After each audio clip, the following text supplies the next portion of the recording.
Hello and welcome to the next in my series of studies in John's Gospel. One of the philosophers that I appreciate, and not that I've read all his books, but I like his quotes, is Søren Kierkegaard. He says this: there are two ways to be fooled. One is to believe what isn't true. The other is to refuse to believe what is true. Now, given that he wrote those words probably about 150 years ago, there's quite a resonance today, isn't there, with the internet and our whole grappling of trying to work out what is and isn't true. On our website last week, Deb did a really good devotional entitled What is True, and looked at the different ways in which we grapple with being misled and why we hold certain things to be true which may not be. Do want to commend that podcast or that video to you. But as we think about our faith, we can sometimes feel a great sense of sadness that other people don't believe what we believe to be true. It feels self-evident to us.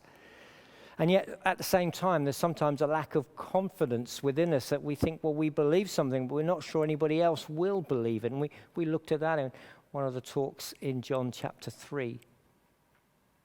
Why do others reject Jesus? John 5:40, we introduced in our last session. We're going to pick it up now. Yet you refuse to come to me to have life.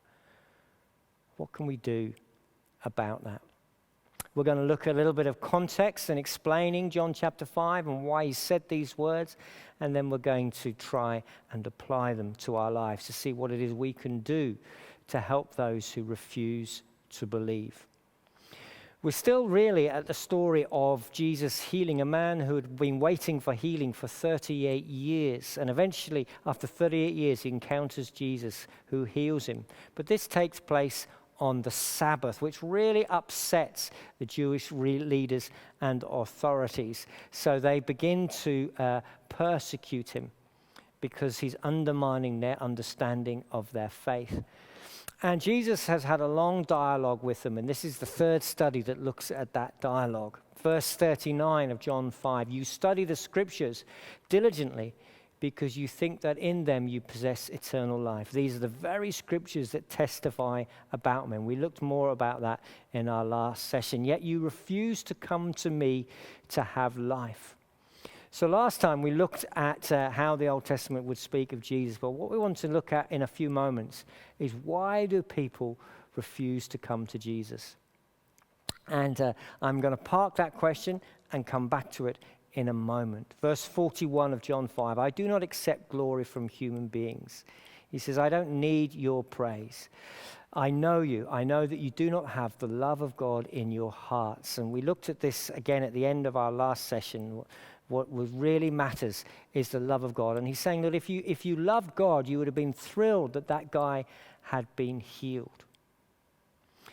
And he continues, verse 43, I have come in my Father's name, and you do not accept me. But if someone else comes in his own name, you will accept him. And that has really raised a big question with me, which I want to explore in a minute. Why do people follow other people? Why do people reject Jesus? And why do they listen to other voices? And we're going to come back to that and apply that and see what we can do about that in a moment or two. In verse 44, how can you believe since you accept glory from one another, but do not seek the glory that comes from the only God? So we're going to talk about why people don't seek the glory of God. You do not think I will accuse you before the Father. Your accuser is Moses, on whom your hopes are set. Now that seems an odd thing to say.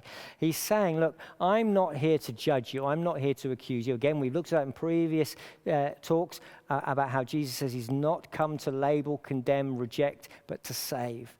But he's building on a belief that they had, which was that Moses would be alongside God, interceding on behalf of those who kept his law. And that they therefore believed that Moses would be saving them in some way.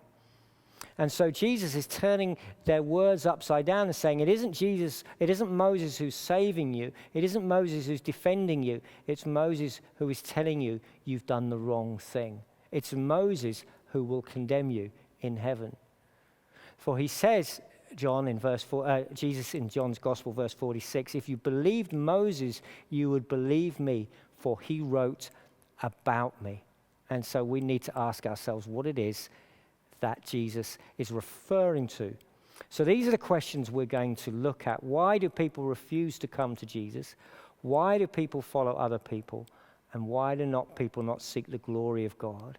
And what can we do about it? But to get into those questions, we just do a little bit more context and explanation, because he has said that they should have listened to what Moses had said. So what is he talking about?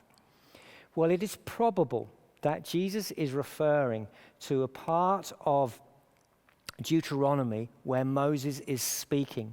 It's generally believed that Deuteronomy was written by Moses, and this part of Deuteronomy is in the first person.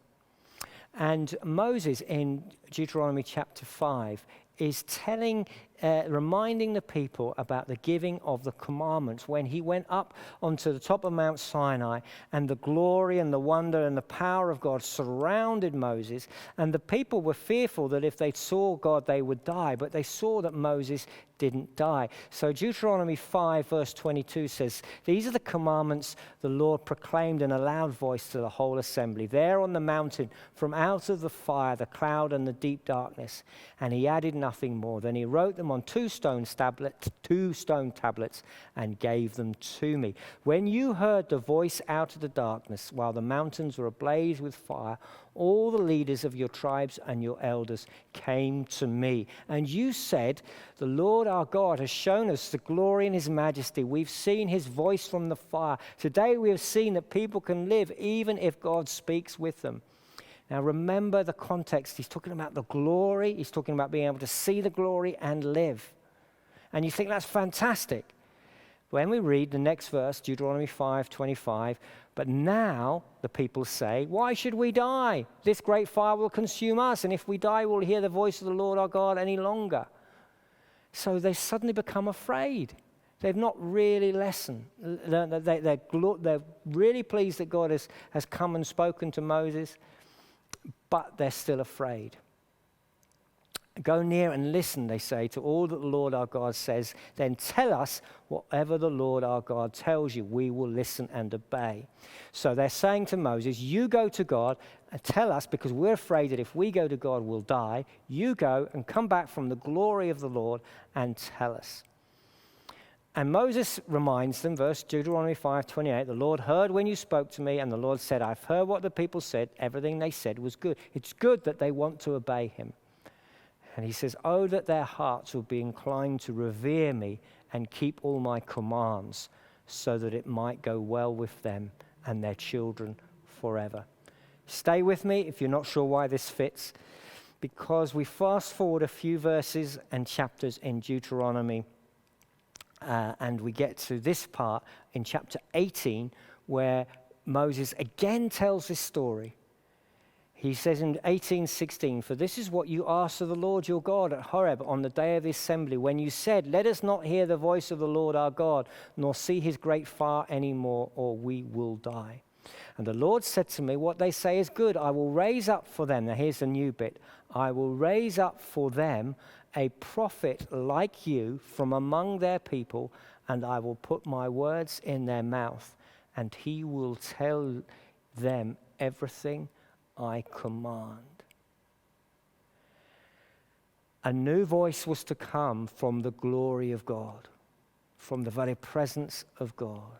Deuteronomy 18:19, I will call to account anyone who does not listen to my words that the prophet speaks in my name. And this is what Jesus is referring to when he says, you have ignored Moses. He is saying, I am the fulfillment. I am the one coming with the glory of God to speak God's very words to you that you might obey. Someone is coming from the glorious presence of God, and they need to watch, listen, and obey. But they'd refused. So why do people refuse to come to Jesus? Why do people follow other people? Why don't they seek the glory of God? And what can we do about it?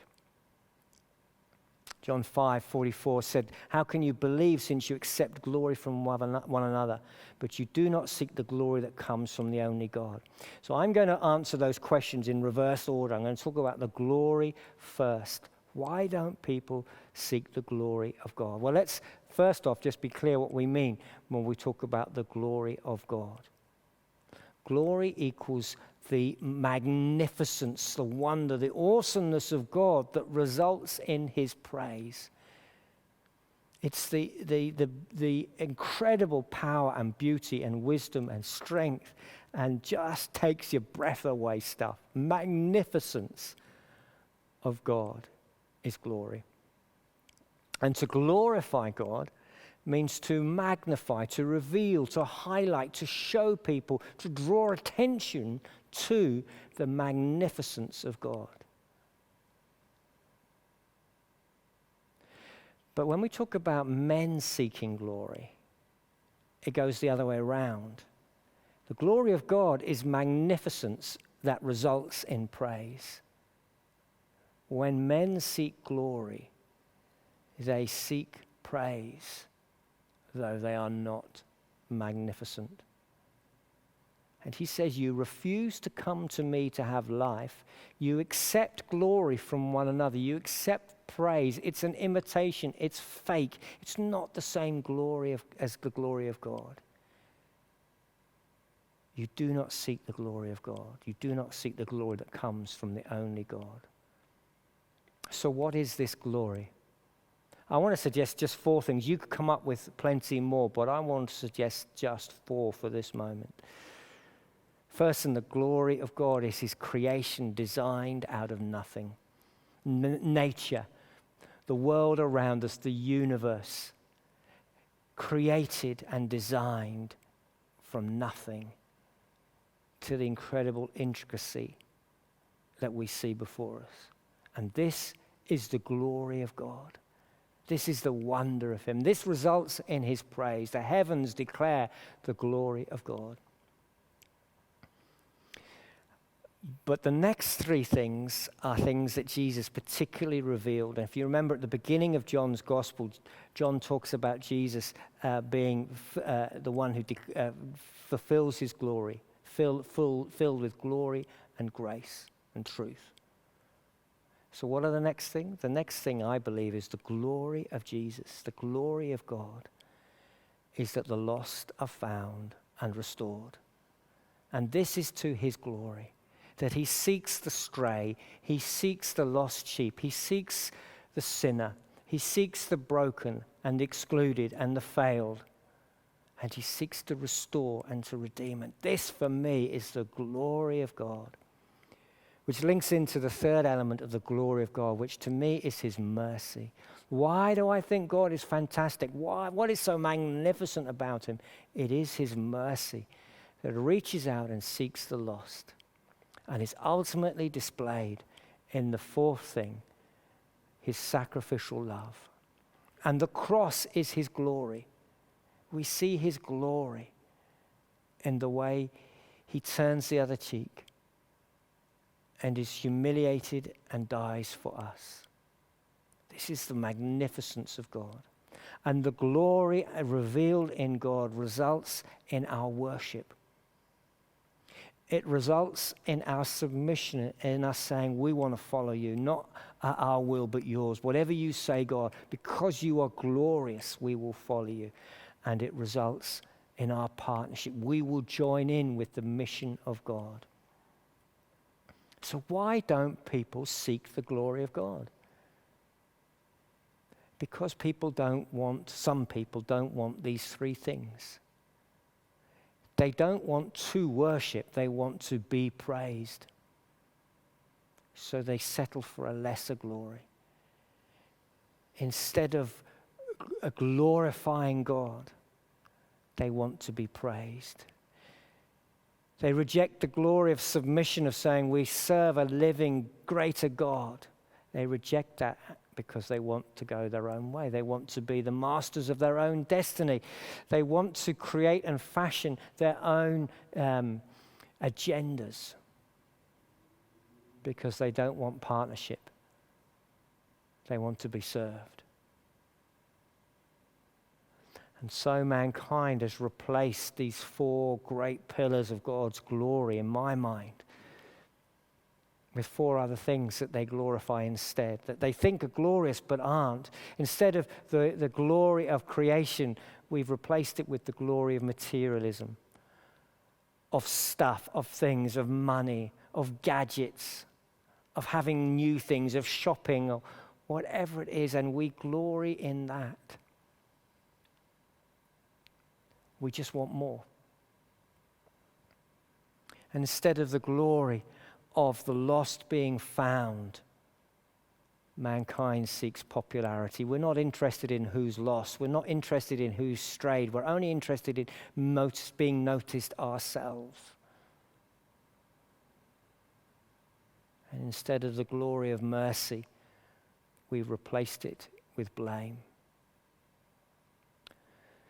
So our culture glorifies materialism. It glorifies popularity, celebrity, fame, be attention, be noticed, be famous. And we glorify blame. And we do not celebrate the sacrificial love of Christ. We seek the glory of the self being first. Look after yourself. So people don't seek the glory of God because they are bewitched, dazzled by materialism, by popularity, by blame, by self being first. So what can we do? What can we do? Well, we model glorifying God.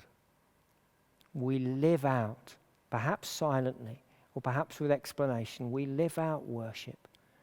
We live out submission, and we live out partnership.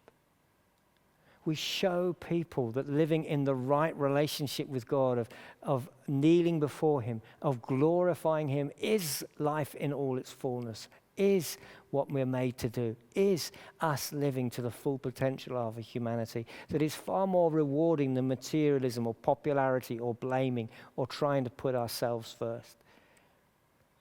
And so the first thing we need to do to help people refocus what is really glorious is to show them a different way of living and to celebrate creation, to look after it and to honor it and to celebrate all that God has made, to celebrate that He is the God who seeks the lost, to celebrate His mercy and celebrate His love.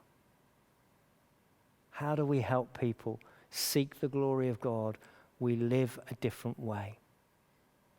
So a question for reflection: how are we seeking to glorify God? And how can we do more to live in worship, submission, and partnership? To glorify God, the Westminster Catechism says it's man's chief aim. It's to magnify, to highlight, it's to show people. So how are we doing that? The next part of John was that Jesus criticizes them because they will listen to other people who are only speaking under their own authority, who are only speaking in their own name. They're not speaking the words of God. So why do people follow other people? Most human beings believe that what they hold dear, what they choose to believe, is based on facts and is based on truth. Most human beings, if you ask them, why do you believe what you believe, they would say, because it's true. But I've been really interested in reading lots about this, and Deb's devotional picked up on this as well. There's a real understanding at the moment of the way people are choosing to believe things. You take the huge divisions in America, the huge divisions in society where people hold opposites really strongly and really sincerely, and sometimes both basing them on the Bible. And the answer is that most people don't believe something because they study the evidence. Most people look for facts to support their belief. Most people have already decided what they believe before they look at the evidence. So what do people decide their beliefs on? Well, most beliefs are founded on somebody else. So we tend to believe who we trust. We sometimes believe what we've experienced, so our experience shapes our beliefs. But only lastly are our beliefs based on what is most probable. And you'll see that in all the conspiracy theories that are hurtling around the world at the moment, and all the truths and untruths about all the different characters that are going on in the world. What is probable is least significant. So, why do we believe people first? Why did they believe people who weren't speaking in the name of Jesus? That's 2,000 years ago, but we have exactly the same situation today. I want to suggest there are 3 reasons why we believe people. The first thing is they tell us what we want to hear. And it's as sad and as bold as that. Somebody tells us how to get rich, we'll believe them. Someone tells us how to be successful, we'll believe them. We believe what we want to hear. Somebody tells us why those other people are bad or wrong or nasty or to be mistrusted, we believe them because we don't like them. Much of what we believe is actually what we want out of our self-centered lives. We choose who tells us what we want them to say. After all, that's part of what voting is. MPs, politicians work out what we want, and they tell us that they're going to give us what we want, and then we vote for them. We tend to follow the people who tell us what we want to hear. And if not that, the second reason why we choose to believe people is that, remarkably, and there's a lot of evidence to support this, that we tend to believe what is most popular. So if you look at some of the ways in which attitudes have changed, even in the last 5 years, there is a tipping point at which a lot of people believe something. And at the moment when a lot of people believe something, very, very quickly everybody else will, or the majority of other people will. We've seen this in the various issues around environmental issues. Not many of us thought we needed to change our plastic bags, but once most people were frowning on plastic bags, the rest of us felt it was wrong. We look back at things from the 70s or the 80s and we think, why did everybody do that? The reality is because the majority of people believed that. There are now things that most people believe, and they believe it because most people believe it. We tend to want to believe that if everybody else believes this, it's probably right. And the third reason we choose to believe someone is that they may exploit our fears, our insecurities. So somebody tells us what we are, somebody reminds us about what we're afraid of, and they exploit it, and they tell us, and they exaggerate, and we really are gripped by our fear, then we believe this person that they may have the answer. Jesus is different. Jesus may not tell us what we want to hear. He may challenge us. He may challenge us to forgive when we don't want to forgive. He may challenge us to give money away when we don't want to give money away. He may challenge us to be truthful when we don't want to be truthful. He may challenge us to have compassion when we're all dried up. And Jesus may not be the most popular person in the world. In fact, the way to following Jesus is often the narrow way. But he will not exploit our fears. In fact, he tells us not to be afraid. So, what do we do? What can we do? We need to decide on who we believe. Maybe through probabilities, experience, or those we trust, we choose to believe Jesus. Not because he says things we like, not because it's what others say, but not because of fear. But we choose to follow Jesus. And then we become the person others can trust. How do we help people to listen to Jesus and not to all the other voices?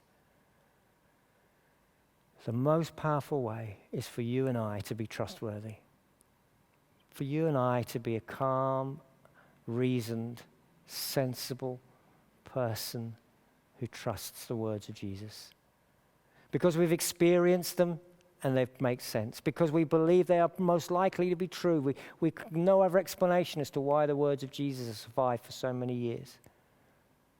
And because, yes, we've been learning from other people who've taught us about Jesus. And we choose to believe his words are true, not the bits that we like, but all of it. And not out of fear, but out of wonder and joy. So a couple more questions. Are we listening to people who draw us closer to God's purpose for our life? Or are we listening to voices that are not from God, that are simply telling us what we want to hear or exploiting our fears? Or actually what everybody else thinks? And how can we live a life that makes our words more trustworthy? And finally then, this fundamental question, why do people refuse to come to Jesus?